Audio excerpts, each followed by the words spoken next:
Good afternoon. Today is September 5, 1996. Survivor Sam Kreisberger. The interviewer, Mark Goldberg. We're in Dix Hills, New York, in the United States of America. The language is English, and this is tape number 1. Today is September 5, 1996. I am Mark Goldberg, the interviewer. This is Samuel Kreisberger. We're in Dix Hills, New York, in the USA. Language is English. Once again, good afternoon. Please state your name. My name is Sam Kreisberger. And would you spell your last name, please? Kreisberger. And what was your name at birth? My name at birth was Sam Kreisberger. Okay, did you go by any other names or nicknames? A lot of people, my friends, call me Serge. Okay. What is your date of birth? My date of birth is December 7, 1928. And how old are you at this moment? I'm 67 at this moment. Okay. And where were you born? I was born in Chernovitz, which at that time was part of Romania. It is one of those towns that changes countries quite often. Could you spell Chernovitz, please? Chernovitz is Czernowitz. Thank you. Tell me what you can remember from your childhood about Chernovitz, your parents, your brother. I know you have some strong feelings about the town in which your grandparents lived. School. Paint a picture to me of your region. Basically, life before the war. Yes. In a nutshell, I think basically I was born at the time into a family which you would call in today's environment middle class, upper middle class. My father was an industrialist. He had a glass and textile factory. My mother comes from an area where my grandparents lived, which was called Slobozia Banila. They were farmers. They were landowners, but they were also farmers. And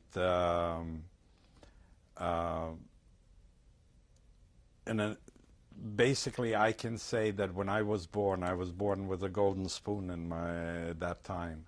And the life was very beautiful. It was simple, but it was beautiful.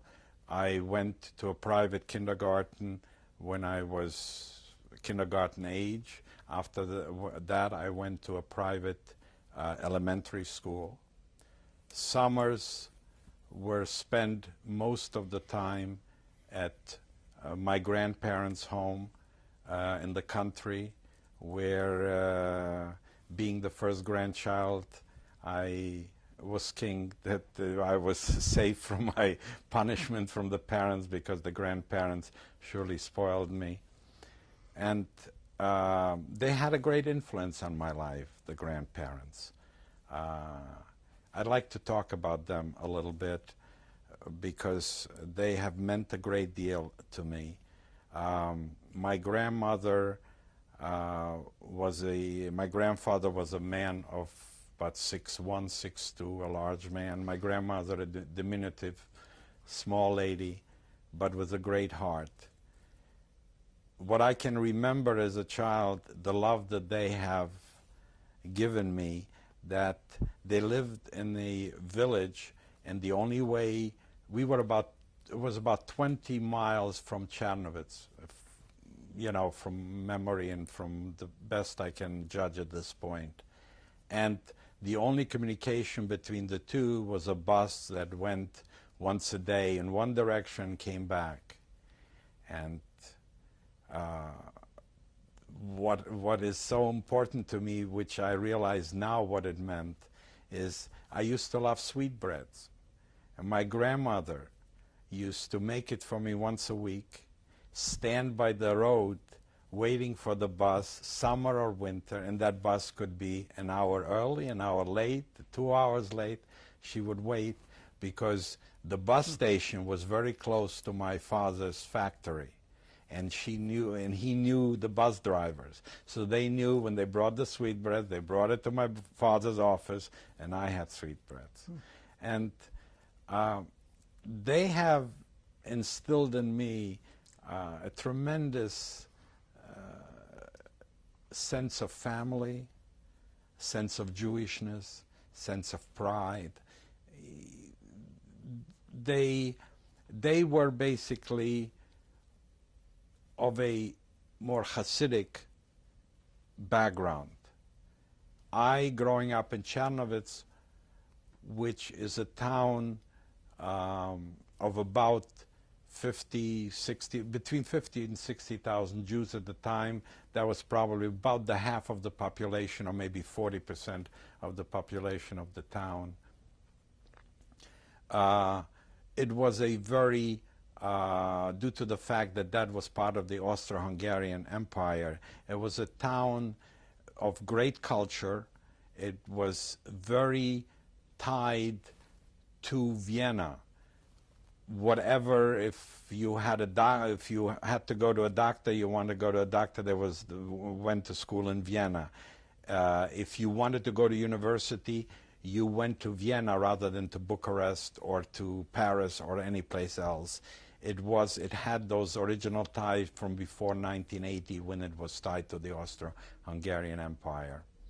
It had a great, most people were now more, I would not call it assimilated, but they were no longer of the Hasidic persuasion.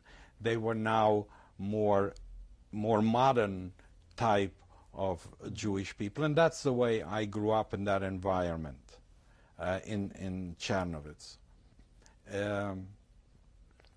Let me ask you a question about your grandparents' village in Chernovitz. When you were growing up as a boy, Right. in either one, did you feel any anti-Semitism or hear of it or see it around you, or was it absent? Well, I personally think that it was not absent. You could, as a child, I could not feel it that much, but when you came to the country and you basically, the peasants in the village, now they were very nice. I played soccer with the boys. In the village, I worked on the farm. They let me cut the weed or whatever with a sickle and so forth. So during the summers, whatever. But there was a definitely underlying, when you listen to what they were talking about and what they were subjected and what they knew, what the peasants' feelings were, you could hear about it, that there was a definitely strong underlying anti-Semitism among the Ukrainian peasants in the village and in the whole area. Okay. In Chernovitz, the school that you went to, the elementary and the private school, were they Jewish schools? No, they schools? were not. They were mixed. What was that like? They were mixed. You really had no problem because these were private schools. You had people. It was very strict. If I remember, the teachers were, most of them, as you would call them today, spinsters. You had to be on your best behavior. If you just did anything out of line, your parents were called. It was almost like a military academy. It was that kind of a, you had to wear, I think, even a uniform of some kind of a dress code or whatever. So in that, there was a high percentage of Jewish kids. So there was no, among at that age, and after all, we're talking about 6, 7 years old or 8 years old, you did not feel it yet at that point. And that went till this kind of a very simple, pleasant, happy life went on. By the way, just to mention something, as we went to my grandparents, we used to go every summer for about 2 weeks to a little town, a resort place called Vyzhenka, that was like the St. Moritz of the Bukovina, or whatever you want to call it. And I remember playing under a waterfall. It was just a simple, beautiful life, and I was at that time an only child. In 1937, my brother was born. And at that time, towards the end of 1937, 1938, the wind of anti-Semitism, or whatever, the wind from Germany has arrived to fan the flames of anti-Semitism. And before we get to that, let's go back a little bit. Sure. Tell me about Jewish holidays. Did you celebrate them with your grandparents? Most of the holidays we celebrated. I'm glad you asked me that, because that's probably the most touching thing, because I tried to reproduce it and can no longer do that. When Passover came, the Passover Seder, like my grandparents, where the whole family came, all the children, the other grandchildren, family, that was a true Seder. You try to reproduce it, and although I can read and am knowledgeable in Hebrew and all that, I no longer can bring out the feeling and the sense that they were able to instill. And it has a great concern in me, because I wonder if I can instill into my children the feeling they instilled into me. And that is of great importance to me. This was celebrated in your grandparents' home? Always into my grandparents. Always there. All the holidays were celebrated there, as long as we could go there. Right. Because there came a point where we no longer could go, and they were no longer there. But tell me a little bit about your mother, your father, and your baby brother. My father, as I told you, was a businessman, an industrialist. He was very busy with that, but if I had to put it in some order, I would say the order of priority to him for all his life was family first, business second. And I wish I would be as good father as he was. He was very busy. My mother was a housewife. She took care of the children. And that is the way it was during those years. She, by the way, something that I would like to mention, that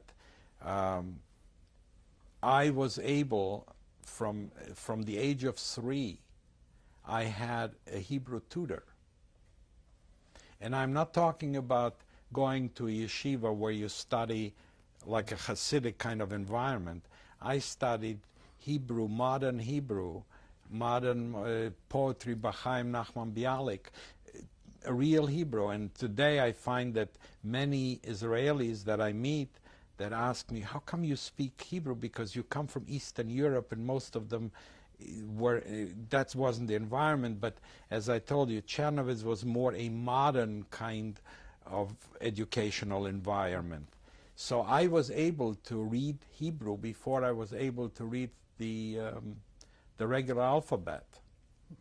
I remember at the age of 3 or 4 when my uncle got married, I recited a poem in Hebrew at his wedding. You know, you remember these, it's funny, I haven't thought about it for God knows how long. Now, in 1937, 1938, you're a little boy of 9 or 10. Right. What are your earliest memories of the cold wind that was coming into your region from Germany? You know, let's put it there. The wind came. The only way I can put it is that they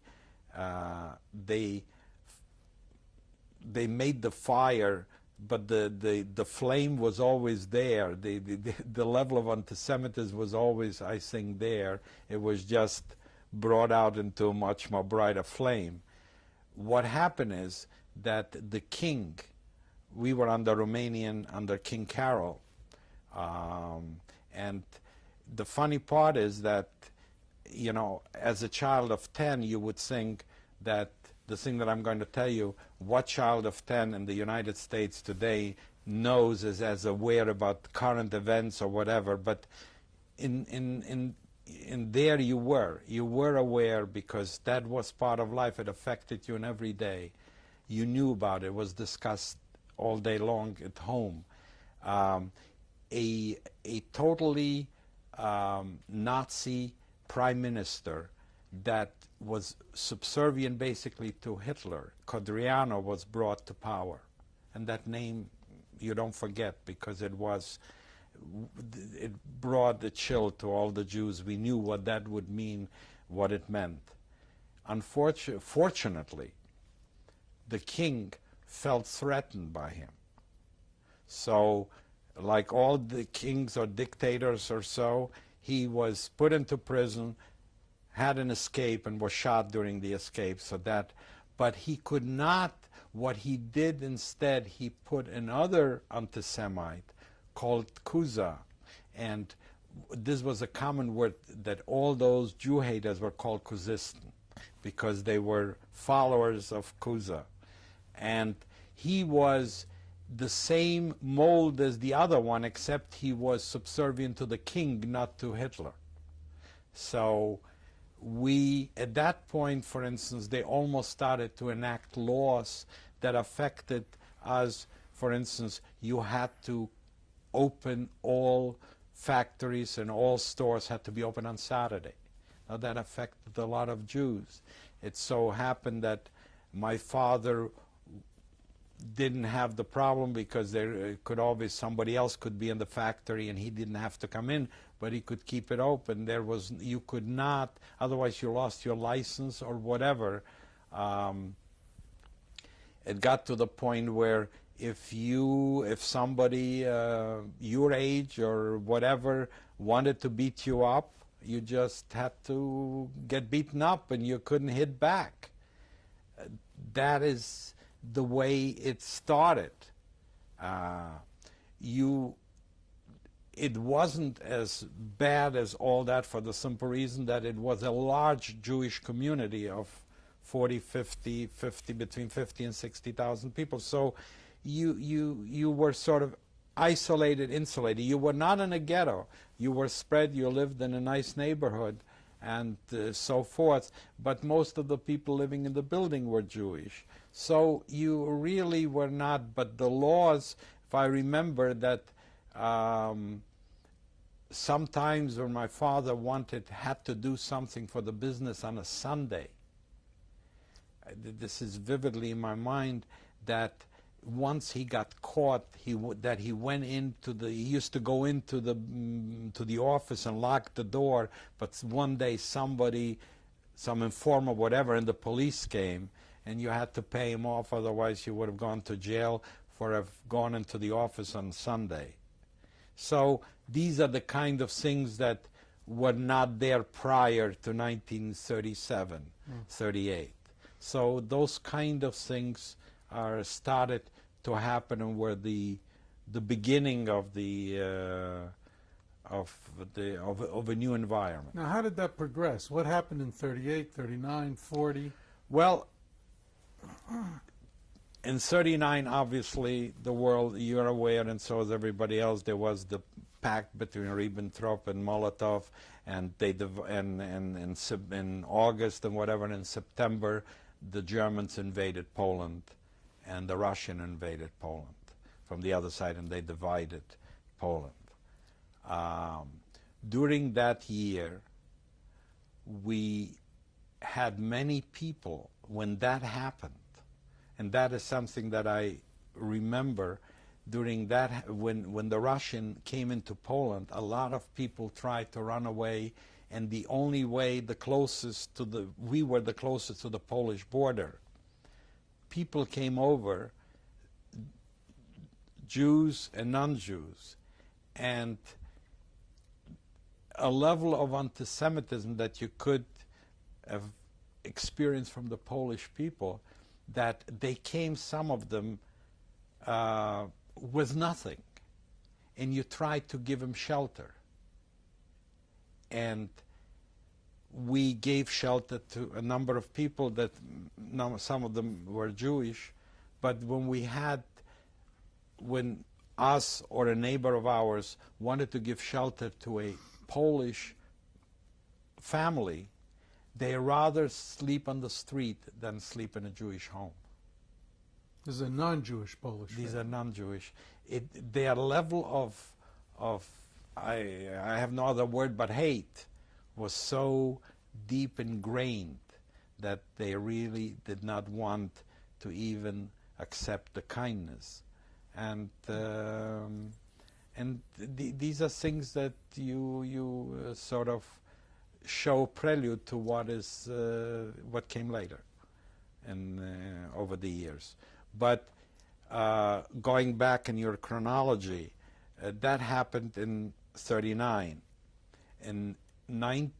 During that time, it's very interesting because I think it's important to mention here, during that year, between 39 and 40, many Jews that lived under the Russians part of Poland, which was half of the Poland, which was the closest part to where we were in Czernowitz, where my grandparents, many of them crossed the border, because it's really just crossing a river. That's what it was. And they told us the absolute horror of life under communism. People arrested for nothing, put into jail, deported, things that we just didn't believe, because I think many of the people, especially the young people, were basically were leaning towards socialism. Because it was, at that time, it became polarized, Nazism and socialism. And you saw that socialism is the heaven and Nazism is the problem. But these people came, and do you know something? I remember a gentleman who I still know today. He's now in Venezuela. I mean, he's dead now, but he came back with his family, and he says, "My God, you never want to live under communism." And we said, nobody believed them. Nobody believed any of these people. We just said, there is something wrong. It can't be true. And then I think in June of 1940, that I think is about the time frame, June 1940,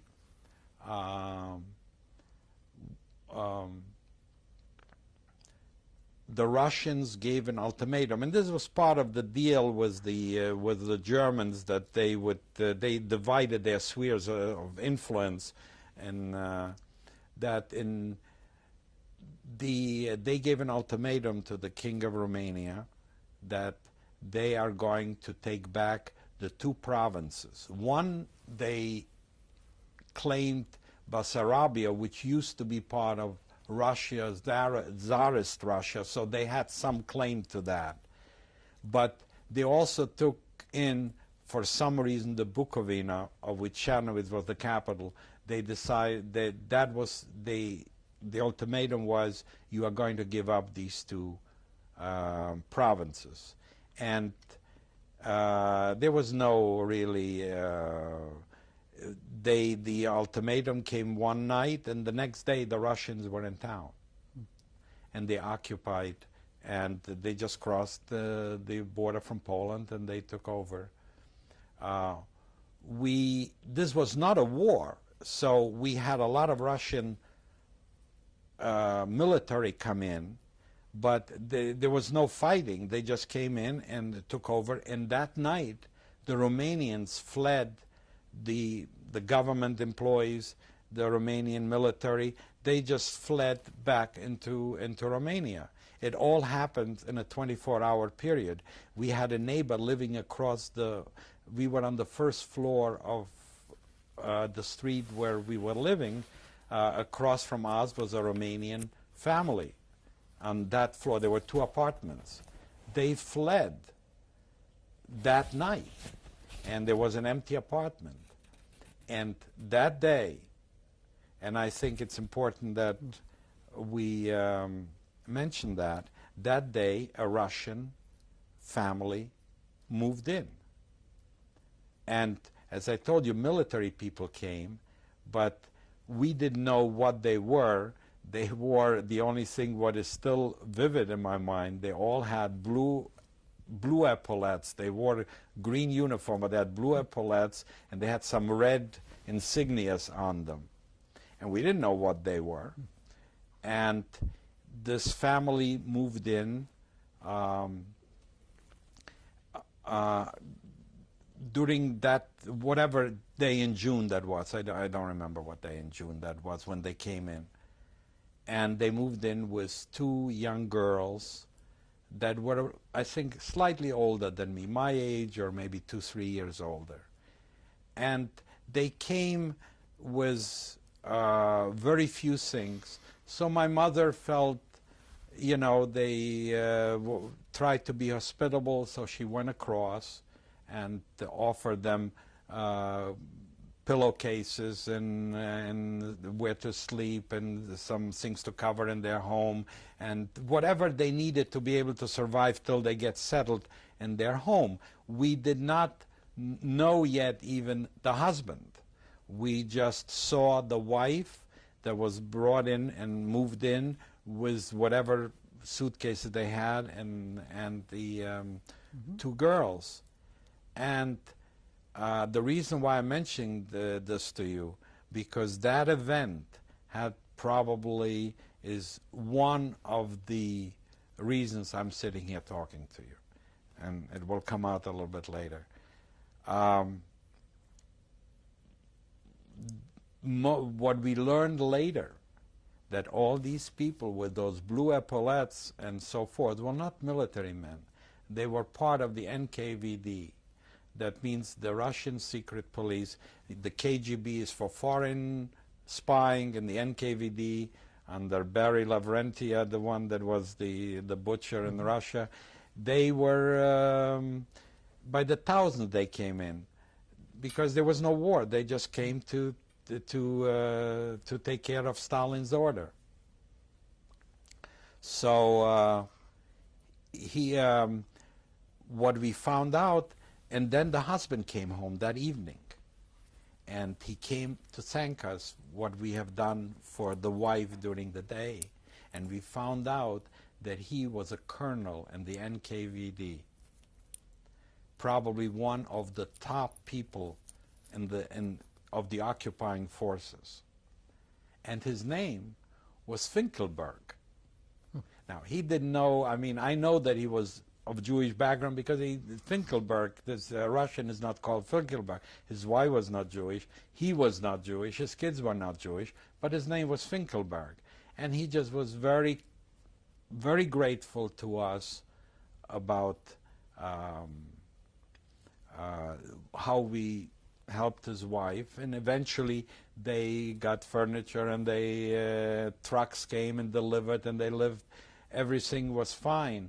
But and that starts now the event, the Russians in Chernovitz. Okay, we'll have to take that up on the next tape. We'll stop in the early summer of 1940, and we'll pick up on the next tape.